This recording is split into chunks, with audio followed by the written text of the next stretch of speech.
All right. So, amid a housing crisis, you'd think that there wouldn't be problems with vacant condos in one of Canada's biggest cities, but you'd be wrong. So, Toronto has an unsold condo problem, big condo problem in the city. It's been going on for a few years now, been getting worse and worse and worse, and it doesn't seem to have any end to it. I'm going to read this. This is CTV News. Again, this is two articles from these guys. When you're talking about Canada, it's hard to get away from CTV News or CBC or one of these other dog shit um, outlets. But let's see what they have to say about this. So Toronto's unsold condo rate has reached an incredible level. In Canada's largest housing market, the number of unsold condominiums keeps rising. It has reached an incredible level. Ron Butler, principal broker at Butler Mortgage, told BNN Bloomberg in a Monday interview. We have about 1 full year's inventory, and that seems to continue up and up and up in terms of listings. There's really no sign that it's going to level off or that there's going to be any reduction in the near term.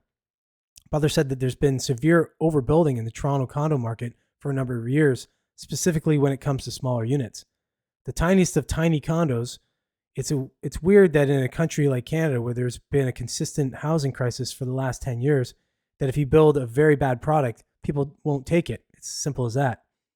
Butler said many of the unsold condos on the market today are ones designed for investors or real estate speculators and are not practical for most families. They are roughly the size of a large hotel room, only meant to be rented out, and there's been simply a massive overbuilding of non-family units, he said, noting that many of the condos for sale in Toronto currently are 500 square feet or less. Butler said that in Toronto, there is now roughly a 30% failure rate for condo closings, meaning many buyers are simply walking away from their pre-construction deposits. I'm going to tell you part of the problem of this. So this kind of started to happen pre-COVID. So just before COVID and as COVID hit, so you started to see a little bit of they were being built a lot. So there was a big boom in Canadian real estate for a while, and then it started to taper off a little bit. Then COVID hit, and it just shuttered. It stopped. There was no more building. There was it just died in a day, basically. And then what happened over COVID is a lot of people started to work from home. They allowed that. So all these people that would be buying these condos in Toronto so they could live downtown, work downtown, and be close to work, they didn't have to be anymore. Now they could look into rural areas of Toronto outside, maybe an hour, 2 hours outside of Toronto. You saw that a lot with Barrie. Barrie boomed. Kitchener-Waterloo, areas like that, Hamilton. All these areas outside of Toronto, they started to boom because people could buy more, get more property for less and not have to, live in Toronto essentially. So that's what was happening. So you had that coupling with this downturn in the market. Man, it just made for a complete shit show for these guys who were making crazy amounts of money on these condos. And then they were sitting vacant. A lot of these guys had multiple condos sitting vacant, and now they're just paying the taxes on them. They can't rent them. They can't do anything with them. They can't even sell them.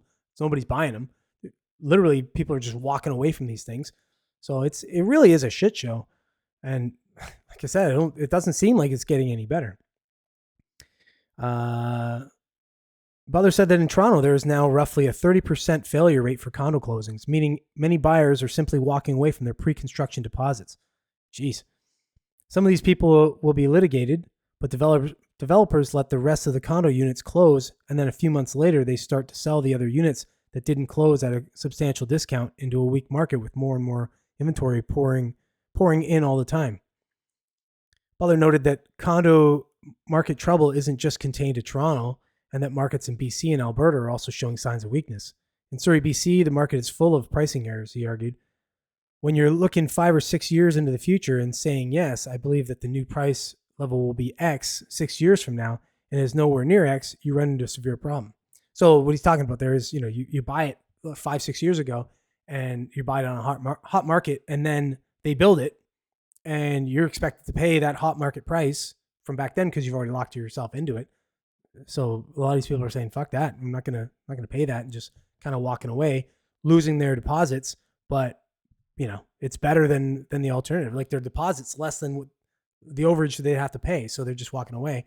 And obviously they're going to probably try and sue them. Good luck.